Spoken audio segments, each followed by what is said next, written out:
Hey, getting a little bit of trail therapy today. Oh man, it's so beautiful out here. Upstate South Carolina in the mountains. Waterfalls, beautiful skies, lots of friendly faces, smiling. Everybody's real nice, happy out here. That does a soul wonders. Oh, this is awesome, beautiful day. Let's look at the scenery here. Oh man.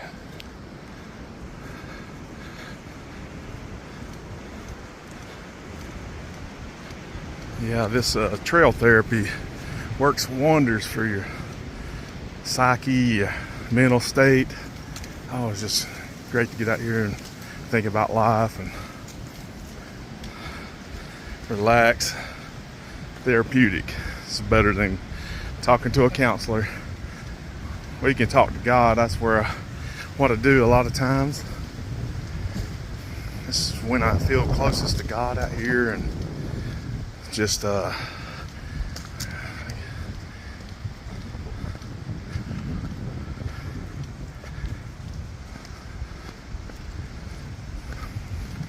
out here by yourself, and his voice seems a lot louder, a lot stronger. Make a better connection.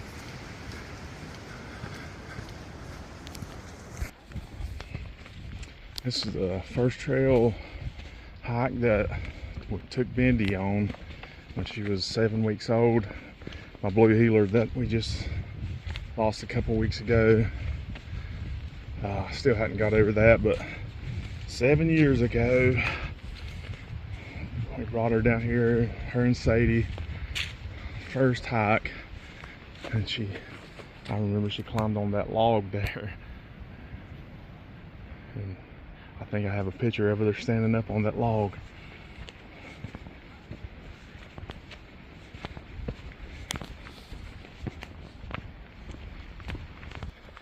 So man, this past month has been really, really rough. It's been really rough on me.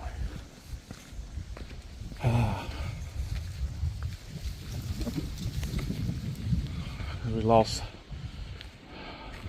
3 dogs all at the same time due to poisoning. Then my car blows up, and then my wife decides to walk out and leave me raising my grandson by myself.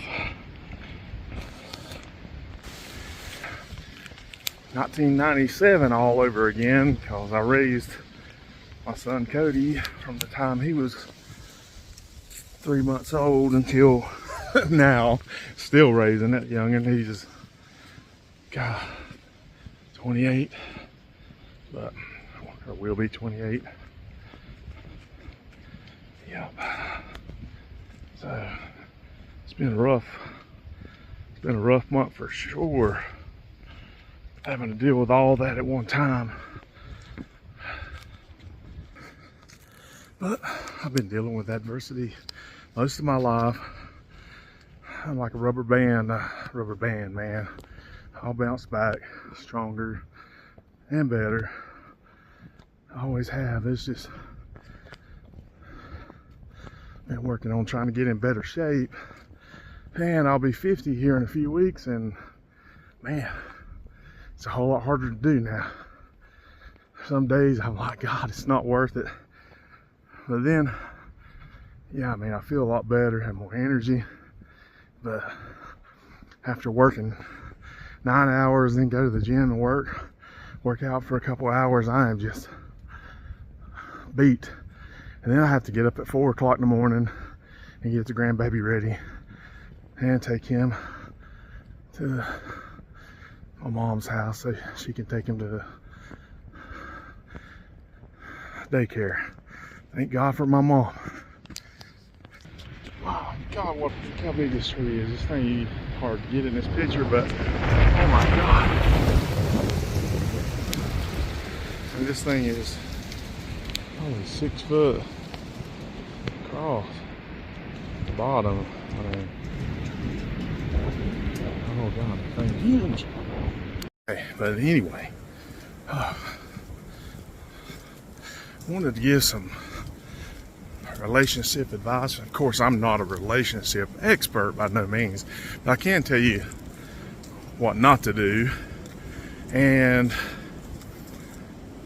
if your spouse sees you as an enemy, takes an adversarial role, no matter what the conversation is, say, just for instance, it doesn't even have to do with a disagreement between you and your spouse. You can come in and say, hey honey, I had a flat tire, or something happened, the car blew up, or something happened at work. If they automatically take an adversarial role and start, what did you do to cause this, automatically accusing you or blaming you for the problem, look at this, right? And that's not a good thing. I mean,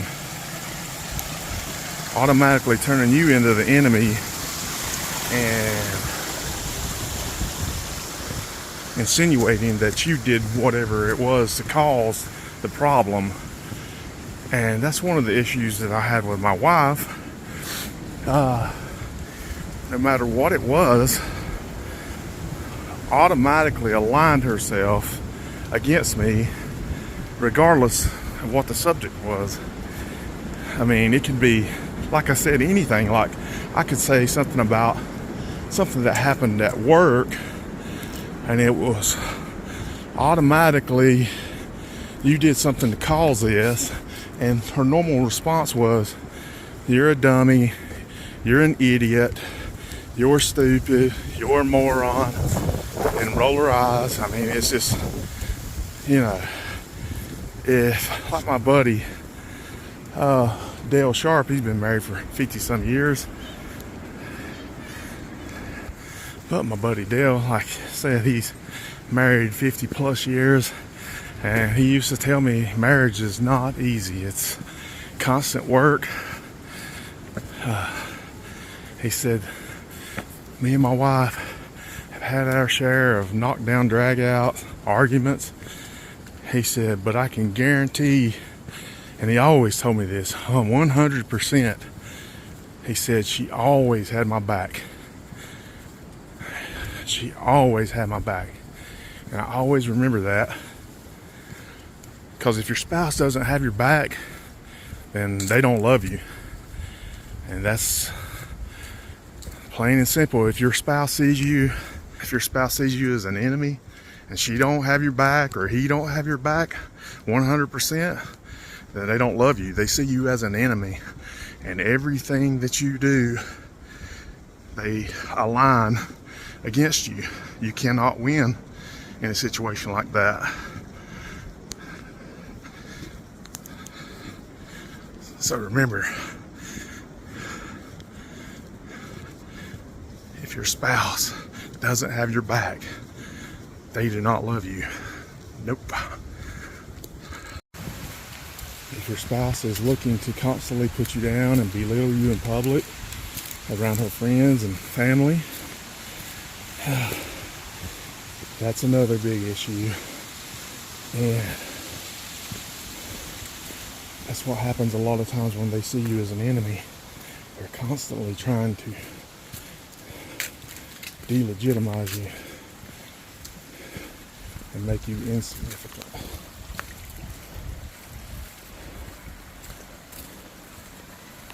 Another beautiful creek crossing.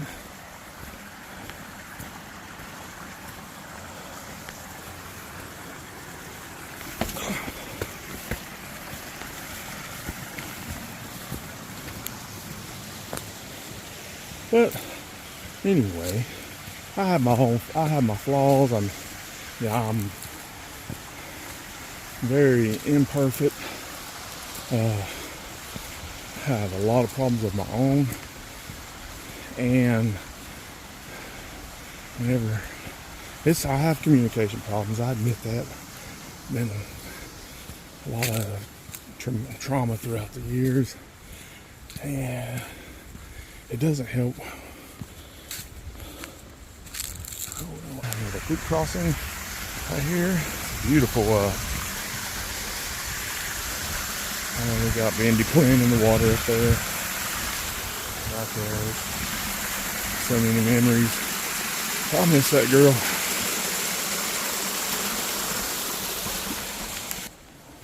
Another creek crossing here.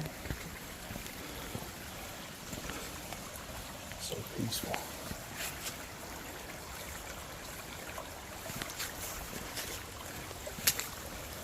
And I will brag on these La Sport best hiking shoes I've ever had. And I think I got them. They're normally like $150 or something. I got them on eBay for like $25. Best purchase I've ever made. So if you see a pair and you can get a good deal on them, try them out. I mean, it feels like absolutely like I don't even have any shoes on. They're so light. But going back to what I was saying, so my communication problems, if anytime you try to talk about problems or anything that bothers you or anything at all, and someone constantly snaps, their first response is negative, snaps, bites your head off. Well, I completely shut down. And I guess it's a way of protecting myself. I don't know. And I won't talk for days. So that compounds the problem, makes it even worse. But, I mean, it's kind of hard to approach somebody that you have to walk on eggshells around and constantly snapping, biting your head off. We have a creek crossing here.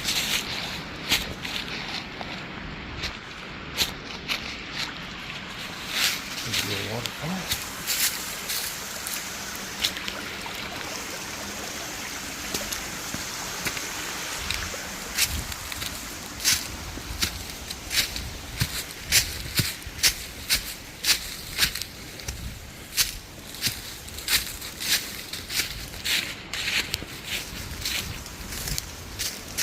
All those miles I've been putting in on the treadmill, man, it's really paying off because making hiking a breeze so far. I'm hoping to do some big stuff this year. I'm hoping, if all goes well, I'll do a lot more hiking than I have the last few years. Get back into it a little bit. I'll let myself go, wanting to do depression and all this other stuff, and so maybe I can stick to my game plan now. But anyway, wanted to come and do a little trail therapy and do a little session out here and maybe talk and give some advice, or just, I don't know, maybe not really advice, but my experience, share my experience, maybe a little bit of therapy for me. But I appreciate it, and we'll see you next time. All right. See y'all.